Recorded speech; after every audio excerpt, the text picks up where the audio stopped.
प्रिय खाजन क्यों परे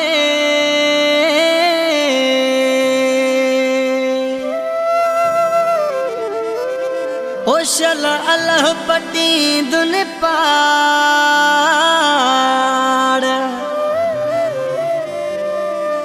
है दी सारी दुनिया छने जी मूसाई रखे साड़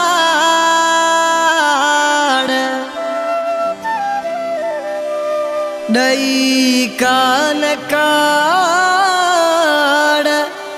मुखा फुरे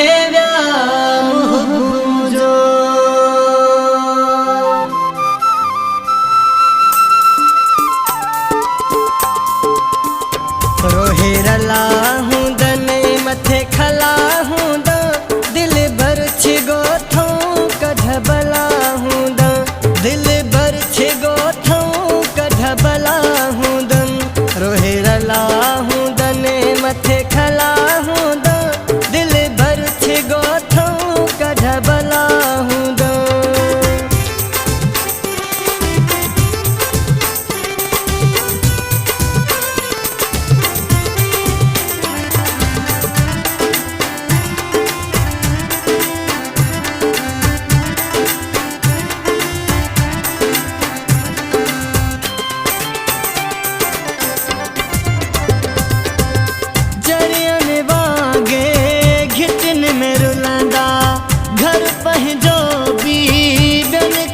पुछंदा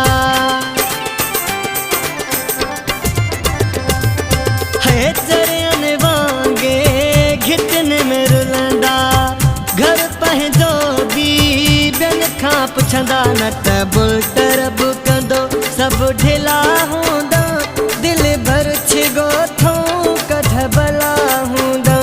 दिल भर छिगो थो कढ़बला हूंदा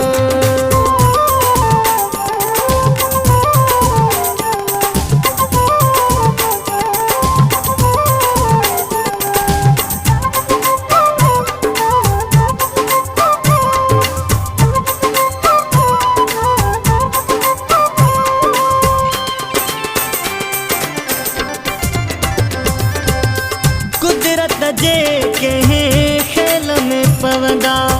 सुखला सिकंदा बेल में पवंदा है कुदरत जे कंहिं खेल में पवंदा सुखला सिकंदा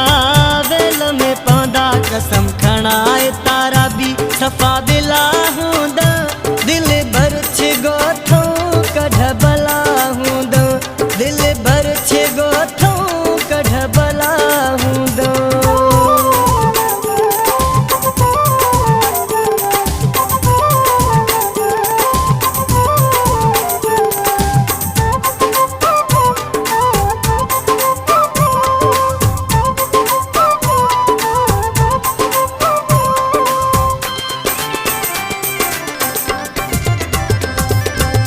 फकीर आसिफ सां कहर कयो थो